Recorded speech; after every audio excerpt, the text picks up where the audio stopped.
Hello, Sagittarius, Sun, Rising, and Venus Signs. Kamusta kayo? Sana po nasa mabuti kayong kalagayan. Welcome back po sa Star Tarot. Kung bago kayo dito, welcome din kayo. Thank you for your support. I truly appreciate it. God bless you all, Sagittarius. Tingnan natin ang mga mensahe ninyo for today. Pauna mensahe po ninyo ay Queen of Swords. Ayan, so you are going to be very truthful sa ngayon. You're going to be very honest about yourself. Maybe this is about sa pagkikipag-communicate ninyo with other people. So siguro sa ngayon, kung ano yung laman ng isip ninyo, ano yung nararamdaman ninyo, you're going to be honest about that. At yan ang sasabihin ninyo, yan ang i-express ninyo towards other person. No? Kasi maaaring meron kayo dito mga transactions, meron kayo dito mga pagkikipag-usap with someone, kaya ayun. So dito you are going to be truthful and honest, no? Towards other people. So what else? We have Three of Swords, pero napakaganda kasi in reverse siya, no? So you are overcoming sorrow, mau-overcome mo na rito yung lungkot, mau-overcome mo na rito yung sama ng loob, yung gano'n, no? Na maaaring na i-experience niyo in the past.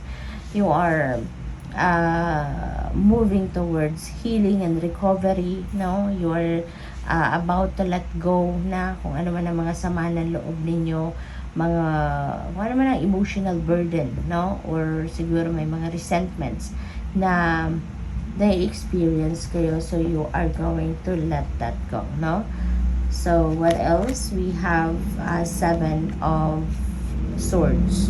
Okay, so mag-iingat kayo. This is a warning para sa'yo, Sagittarius, because there could be mga manloloko, sinungaling, 'di ba? Magnanakaw sa inyong paligid. Kaya mag-iingat kayo, okay, with the dealings, no, ninyo with other people. Meron ditong, alam mo yon, baka may tao dito na laging nag-i-eavesdrop sa inyo, yung laging sikretong nakikinig sa mga kung lalo na kung mayroong kakausap, no, whether it is personal na kinakausap ninyo or baka telepono or whatsoever, yung parang someone is very sneaky around you sa ngayon. Kaya mag-iingat kayo sa mga taong ganon, okay? We have Ace of Cups. Ayan, so napakaganda nito because this is overflowing of blessing coming your way. Tingnan ninyo yung cup, diba? That's full. Kaya pagbagsak ng tubig sa cup na to, ayan, mag-overflow siya kasi punong-puno na, no? So that depicts on how, 'di ba, yung mga blessings na dadating sa inyo, ganun siguro yung mangyayari, na it will be an overflowing of blessings that will come your way, no? Such, kaya napaka ganda nito. There are new opportunities, no, coming your way dito. Hindi lang ito mga material na bagay, pera ang maaring dumating sa inyo, but opportunities as well, and positive energies, no? This is also a time of joy and love and celebrations. Possible din ang iba sa inyo dito, since this is a new beginning energy, so possible na magsisimula kayo rito ng mga bagong yugto sa buhay ninyo. Maaring bagong relationship, no? Bagong love and romantic relationship, or baka bagong friendship, or ano pa man, partnership, maaaring magsimula dito. So you will be very happy, no? You are going to celebrate dito kasi maraming biyaya ang paparating sa iyo. At isa pa, hindi lang ito basta biyaya, but this is overflowing of biyaya na dadating. What else? We have 10 of Wands, pero in reverse naman siya. So to, parang nasa stuck energy kayo rito, Sagittarius.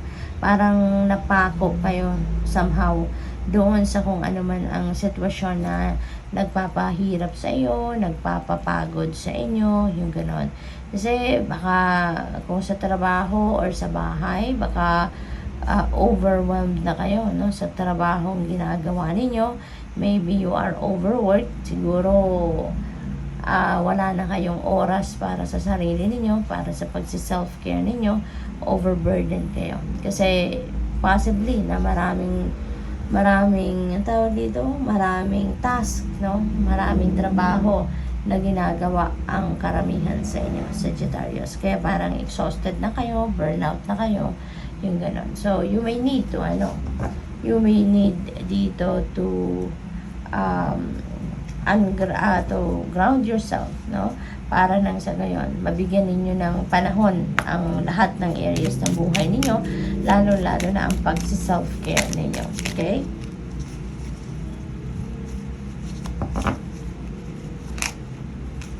So, we have light. Look to the space between the trees for answers. Ayan. So, hanapin ninyo ang silver lining ng inyong sitwasyon. Hanapin ninyo rito yung inspiration ninyo, no? From the positive aspect ng inyong situation. Kasi yun ang paghuhugutan ninyo, no? Yun ang maaaring paghugutan ninyo ng inyong sitwasyon, no? Na masolusyonan ito, paghuhugutan ninyo ito ng motivation ninyo na gawin ninyo ang lahat or anything, no, that you would be able to address kung ano man ang inyong mga problema, yung gano'n. Kasi kahit, always remember, no, na kahit anumang klaseng problematic situation, there's always a silver lining to it. Kaya doon ninyo, yun ang hanapin ninyo sa inyong sitwasyon para mabilis ninyong mahanap ang solusyon. Ideal hours, take some time out to lie on the emerald grass. Ayan. So, you really need grounding, no?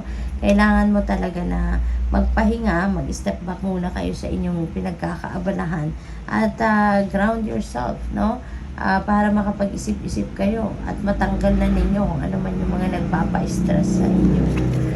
We have opportunities. Ayan, unfurl like a fern even without warm sunlight. So, mayroong mga oportunidad na paparating sa inyo sa ngayon, no? Ace of Cups is going to bring you a lot of opportunities and positive energies, diba? Kaya sa iba't ibang parte yan ng buhay ninyo, pwedeng trabaho, relationship, or anything. You may need, no, to embark on a retreat kasi isa din yan sa napaka-effective way of grounding yourself. At saka makakapag kayo dyan, re-evaluate kayo ng mga nararamdaman ninyo, ano mga dapat ninyong gawin, ano yung mga priorities ninyo, something like that. So, good luck sa'yo. Thank you for watching. Love and light. Namaste.